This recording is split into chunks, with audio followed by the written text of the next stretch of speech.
Hello viewers, welcome to defence squad Tamil. இன்றைக்கி இந்த வீடியோவில் அமெரிக்காவோட F-15 போர் விமானத்தை பற்றி நம்ம பார்க்க போகிறோம். இப்போ எதுக்கு இந்த F-15 போர் விமானத்தை பற்றி நம்ம பார்க்கணுன்னா, இந்த F-15 ஃபைட்டர் ஜெட் வந்து பேட்டில் ஃபீல்ட்ஸில் 100க்கும் அதிகமான வெற்றிகளை பெற்றிருக்கு. அது மட்டும் இல்லாமல் இந்த விமானத்தை வந்து எந்த ஒரு நாட்டினுடைய ஃபைட்டர் ஜெட்டும் ஷூட் டவுன் பண்ணலை.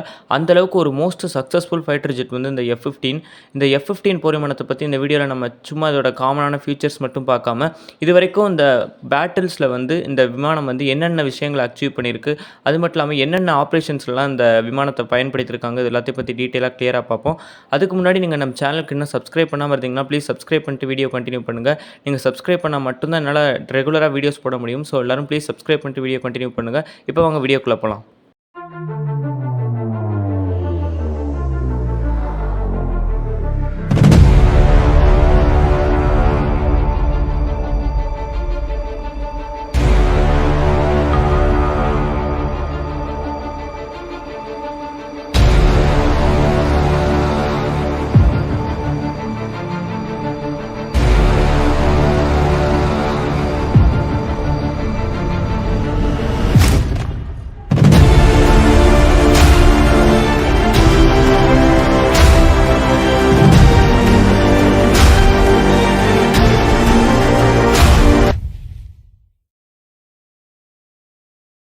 ஓகே, இந்த F-15 போர் விமானத்தை பொறுத்த வரைக்கும் இதில் ஏகப்பட்ட வேரியன்ட்ஸ் இருக்குது. அதாவது F-15A, F-15B, F-15C, F-15D, F-15E strike eagle, இந்த மாதிரி ஏகப்பட்ட வேரியன்ட்ஸ் இருக்குது. இதில் இந்த F-15Aங்கிற வேரியன்ட் தான் முதல்ல சர்வீஸ்க்கு வந்துச்சு.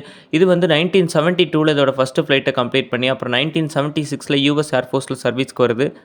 இந்த F-15A வேரியண்ட் இன்ட்ரடியூஸ் பண்ணப்பட்ட அந்த காலகட்டத்தில் வந்து இந்தளவுக்கு ஒரு அட்வான்ஸ்டான ஃபைட்டர் ஜெட் வந்து எந்த நாடுகிட்டையுமே இல்லை. ஈவன் ரஷ்யா கிட்ட கூட இல்லை. அந்தளவுக்கு ஒரு அட்வான்ஸ்டான ஃபைட்டர் ஜெட்டாக இருந்துச்சு. அதாவது advanced avionics, advanced radar system, communication system, navigation system, இந்த மாதிரி எல்லா கேட்டகரியிலையுமே ஒரு பெஸ்ட்டான போர் விமானமாக இருந்துச்சு அந்த காலகட்டத்தில். இந்த F-15 போர் விமானத்தை வந்து எந்த கம்பெனிஸ் தயாரித்தாங்கன்னா மெக்டொனால்ட் டக்ளஸ்ங்கிற கம்பெனியும் தயாரித்தாங்க. ஆனால் இன்றைக்கி வந்து இந்த விமானத்தை வந்து போயிங் கம்பெனி தான் மேனுஃபேக்சர் பண்ணிட்டு வராங்க. இன்றைக்கி அமெரிக்கன் ஏர்ஃபோர்ஸில் இந்த F-15 போர் விமானத்தோட எல்லா வேரியன்ட்ஸையும் சேர்த்து கிட்டத்தட்ட ஒரு 400க்கும் அதிகமான போர் விமானங்கள் இன்றைக்கி US ஏர்ஃபோர்ஸில் சர்வீஸில் இருக்குது. அது மட்டும் இல்லாமல் அமெரிக்கா வந்து இது வரைக்கும் இந்த விமானத்தை Israel, Saudi Arabia, Japan, south Korea, Qatar போன்ற நாடுகளுக்கு இந்த விமானத்தை ஏற்றுமதி பண்ணியிருக்காங்க. இந்த F-15 போர் விமானத்தில் இருக்கிற வேரியன்ட்ஸில் F-15A மற்றும் B வேரியன்ட்ஸ்லாம் ஆல்ரெடி ரிட்டையர்மெண்ட் ஆகிடுச்சு. இன்றைக்கி வந்து F-15C, D, F-15E இது போன்ற வேரியன்ட்ஸ் தான் இன்றைக்கி சர்வீஸில் இருக்குது. ஓகே, இந்த போர் விமானத்தோட காமனான ஃபீச்சர்ஸ்லாம் என்னென்னு இப்போ பார்ப்போம். இந்த F-15 போர் விமானத்தை பொறுத்த வரைக்கும் இது வந்து ஒரு ட்வின் இன்ஜின் ஃபைட்டர் ஜெட். அது மட்டும் இல்லாமல் ட்வின் சீட் ஃபைட்டர் ஜெட். அதாவது இந்த விமானத்தை ஆப்ரேட் பண்ணுறதுக்கு 2 பேர் தேவைப்படுவாங்க. Pilot plus weapon system officer, இந்த மாதிரி 2 பேர் தேவைப்படுவாங்க. பட் ஆனால் F-15C வேரியண்ட்டை பொறுத்த வரைக்கும் அது வந்து ஒரு சிங்கிள் சீட் ஃபைட்டர் ஜெட் தான். அதாவது அந்த விமானத்தை ஆப்ரேட் பண்ணுறதுக்கு ஒரு பேரே போதும். பட் ஆனால் மீதமுள்ள வேரியன்ட்ஸ் எல்லாமே ட்வின் சீட் ஃபைட்டர் ஜெட்டாக இருக்குது. இந்த விமானத்தோட எம்டி வெயிட் வந்து 12,700 கிலோகிராம் வரைக்கும் இருக்குது. அது போக இதோட கிராஸ் வெயிட் வந்து 20,185 கிலோகிராம் கிட்ட இருக்குது.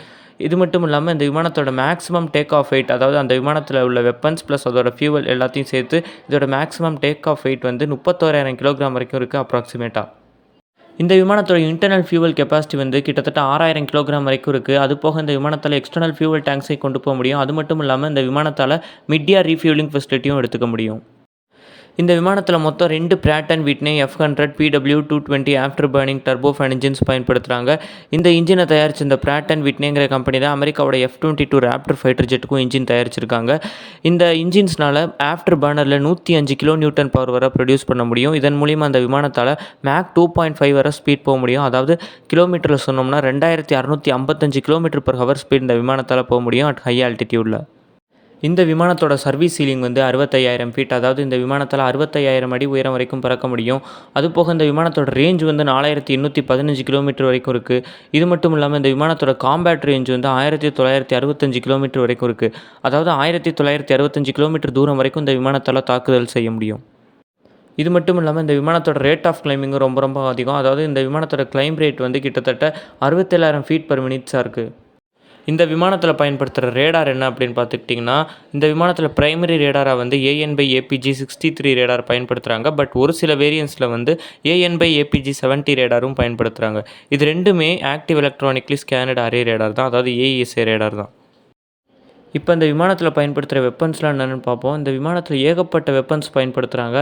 ஃபஸ்ட்டு கன் எடுத்துக்கிட்டிங்கன்னா இந்த விமானத்தில் 20 millimetre M61A1 Vulcan 6 barrel rotary cannon gun use பண்ணுறாங்க. இந்த கன்னால் ஒரு நிமிஷத்துக்கு வந்து 940 ரவுண்ட்ஸ் வரை சுட முடியும். இந்த விமானத்தில் மொத்தம் 9 ஹார்ட் பாயிண்ட்ஸ் இருக்குது. இதன் மூலிமா இந்த விமானத்தில் என்னென்ன ஏர் டு ஏர் மிசைல்லாம் பயன்படுத்த முடியும் அப்படின்னு பார்த்துக்கிட்டிங்கன்னா 4 எய்ம்-7 ஸ்பேரோ மிசைல், அப்படி இல்லாட்டி 4 எய்ம்-9 சைடு விண்டர், அப்படி இல்லாட்டி 8 எய்ம்-120 ஆம்ரா மிசைல்ஸ் எல்லாம் இந்த விமானத்தில் பயன்படுத்த முடியும். இது போக ஏர் டு கிரவுண்ட் கேட்டகரியில் வந்து இந்த விமானத்தால் என்னென்ன பாம்ஸ்லாம் பயன்படுத்த முடியும்னு பார்த்துக்கிட்டிங்கன்னா JDAM, JASM, GBU-10, GBU-12, GBU-24, MK-82, MK-84 இது போன்ற பாம்ஸ்லாம் இந்த விமானத்தால் பயன்படுத்த முடியும்.